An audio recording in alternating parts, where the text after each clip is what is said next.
आदरणीय मुख्य अतिथि महोदय, मंच पर विराजमान गणमान्य महानुभाव, इस कुल्लू क्षेत्र के विभिन्न विद्यालयों से आए हुए अध्यापक वर्ग एवं छात्र एवं छात्राओं एवं यहाँ पर उपस्थित सभी श्रोतागणों, आज मैं सबसे पहले तो धन्यवाद करूंगा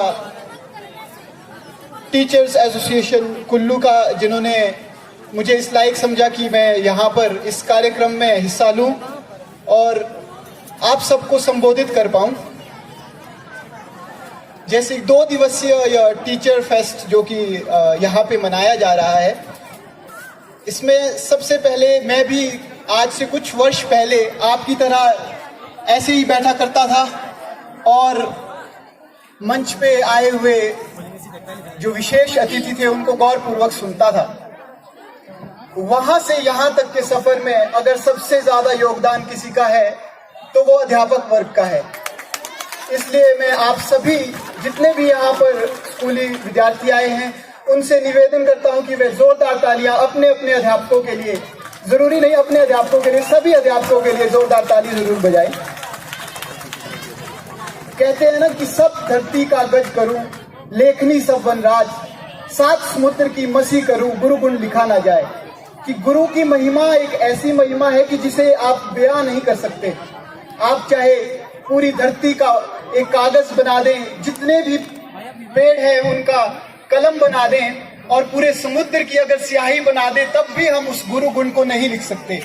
गुरु की महिमा इतनी अपरंपार है। आप सभी विद्यार्थी जितने भी यहाँ पे आए हैं उनसे मैं कुछ कहना चाहता हूँ कि आपने एक कहावत सुनी होगी कि मन के जीते जीत है, मन के हारे हार।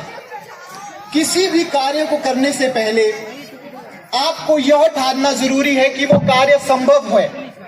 हमारे आधे से ज्यादा कार्य इसलिए असंभव रह जाते हैं क्योंकि हम मन में ठान लेते हैं कि यह कार्य पूरा नहीं कर सकते। It is always hard to take the first step. आप किसी भी लक्ष्य को प्राप्त करने के लिए पहला जो कदम है वो लेना जरूरी है। अगर आपने वो ले लिया तो आगे की मंजिल बहुत आसान है। आप सबको मैं एक प्रेरणा वाली कहानी जरूर सुनाना चाहूंगा। ये कहानी है एक हंगेरियन आर्मी में एक पिस्टल शूटर हुआ करते थे, कैलरी की। वो इतने शातिर और इतने माहिर पिस्टल शूटर थे कि उन्होंने अपनी पूरी 28 वर्ष के थे, ये बात है 1938 की, कि वो इतने अद्भुत पिस्टल शूटर थे।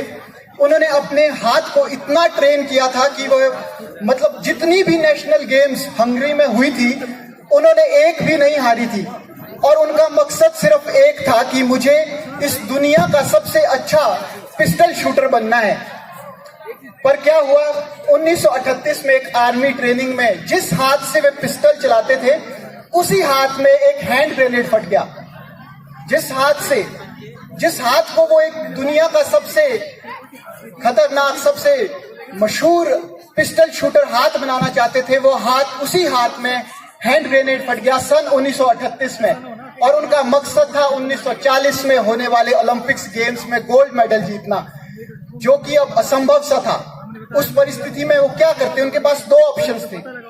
पहली ऑप्शन कि वे हार मानते, वो रोते पिटते और छिप जाते कहीं पे कि अब ये कार्य तो असंभव है कि मैं कैसे एक महान पिस्टल शूटर बनूं, मेरा मकसद तो गोल्ड मेडल जीतना था।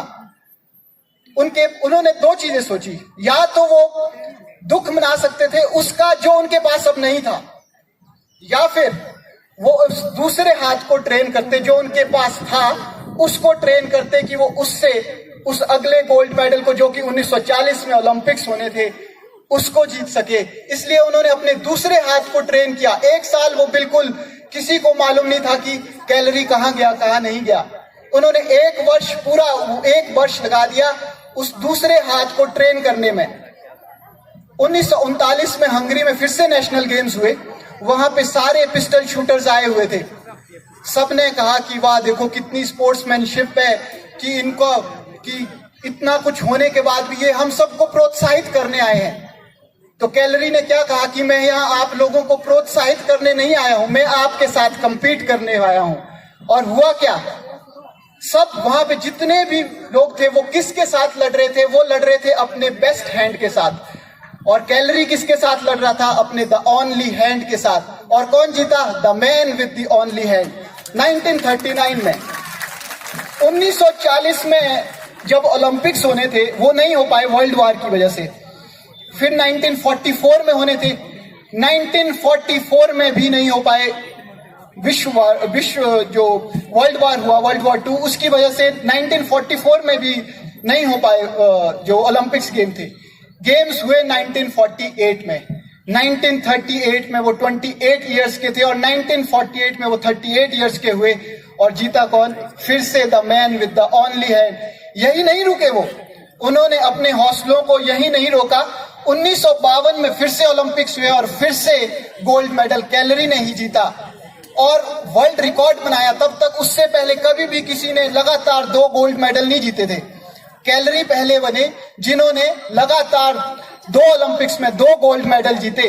और उसके बाद उनकी लाइंस क्या थी, उसके बाद उनकी लाइंस थी कि शायद इस जो भी मैंने आज अचीव किया है उसमें इतना मजा नहीं होता अगर मैं अपने जिस हाथ में ग्रेनेड फटता उस हाथ से अगर जीतता तो उसमें इतना मजा नहीं आता जितना मजा इस अकेले हाथ को जो मैंने ट्रेन करके जो कोशिश की है उसकी वजह से जो मुझे आज संतुष्टि हुई है, उस चीज में आज मतलब उससे कई गुना मजा उनको आया। तो इसलिए मैं कहता हूं कि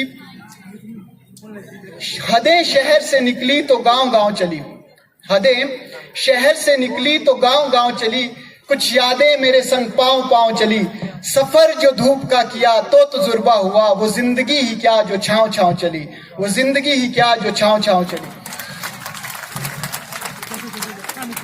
जिंदगी में और विद्यार्थी जीवन में कई चीजें आती है, एक परिस्थितियां, सर्कमस्टांसेस सबको झेलनी पड़ती है। कईयों को गरीबी की वजह से कुछ आगे नहीं बढ़ पाते, कुछ कोई भी घर में कई प्रॉब्लम्स होती है जिसकी वजह से जो पढ़ाई में उसके आगे बढ़ने में बाधा बनती है।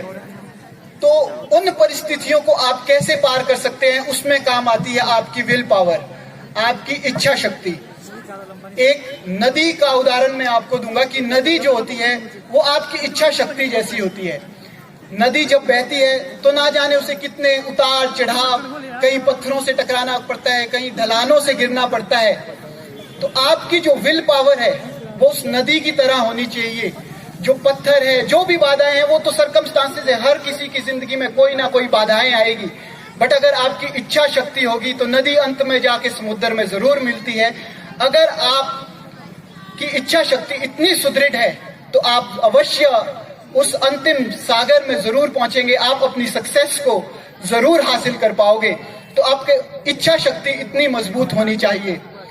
मैं आपसे ज्यादा वक्त नहीं लूंगा, मैं आपको कहना चाहूंगा कि आप जिंदगी में कोई भी प्रोफेशन चूज करें, छोटा या बड़ा जो भी हो, कोई भी प्रोफेशन खराब नहीं होता। बट उस प्रोफेशन को आपने कैसे करना है, वो करना है पूरी ऑनेस्टी के साथ और हैप्पीनेस के साथ। एक बात आप सभी बच्चे मन में जरूर ठान लें कि success is not the key to happiness, happiness is the key to success. Success से आपको खुशी नहीं मिलेगी, खुशी की वजह से आपको सक्सेस मिलेगी, क्योंकि आप कभी भी संतुष्ट नहीं होंगे। आप कहीं भी सक्सेस हो, कोई ना कोई आपको कमियां लगेगी, बट अगर आप खुश रहेंगे तो आपको सक्सेस जरूर मिलेगी। अंत में कुछ पंक्तियों के साथ मैं अपनी वाणी को विराम देना चाहूंगा। मुश्किलें दिल के इरादे आजमाती है, ये मुश्किलें दिल के इरादे आजमाती है, सपनों के पर्दे निगाहों से हटाती है। ये मुश्किलें दिल के इरादे आजमाती है, सपनों के पर्दे निगाहों से हटाती है। झुककर हौसला हारना बहादुरी नहीं, झुककर हौसला हारना बहादुरी नहीं, ठोकरें ही इंसान को चलना सिखाती है, ठोकरें ही इंसान को चलना सिखाती है। जय हिंद, जय भारत। ये थे यंगेस्ट डॉक्टर अविनाश चौहान जी, जिन्होंने अपने